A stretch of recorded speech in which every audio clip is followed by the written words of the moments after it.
Okey, assalamualaikum dan salam sejahtera semua tuan-tuan. Ini dah kita sampai kat ni pantai Tanjung Asam. No. Tanjung Asam kita ni tu. Ada jerat. Okey, clear. Inilah kita Tanjung Asam. Kita okeylah. No, sambil kita mengenai ya. Ya, Tanjung Asam.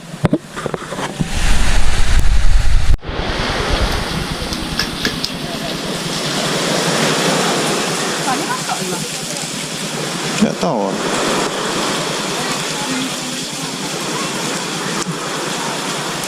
15 minit dah ya. Awak. Oh, boleh tak apa-apa. Boleh. Saya je pun tak apa.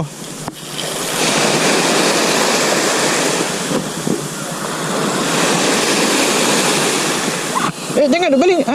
Strike lah. Oh, tu. Nampak dah. Yalah. Dah.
Makan yang bakar dulu.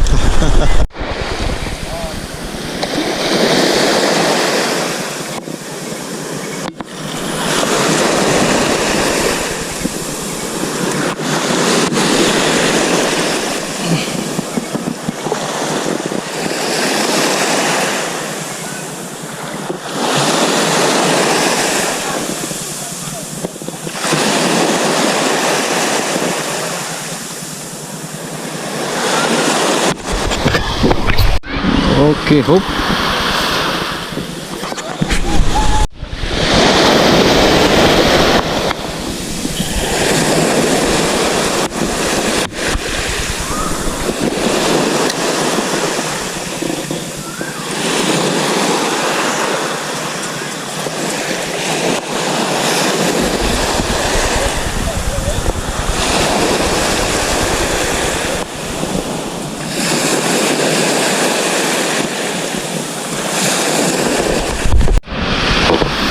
Okey guys, bos, sekarang dah pukul 1 lah. No? Kita dapat lah dalam 15 ekor ikan gelamor ni. Ni, kita dapat lah. Oh, dan timbo sekok. Dah kita boleh untuk air lah. No? Ini ikan payah makan sikit. Ini ayam mati semua ni. Itulah. Ini umpan kita udang kopek lah. No? Okey. Tengok dekat dia dulu. Okey, jadi lah. Ni lah kita punya hasil lah. Boleh lah ikan bola. Geruk-geruk sikit. Lambat berlama apa. Okey kelah. Kita jumpa lagi di video selanjutnya. Assalamualaikum.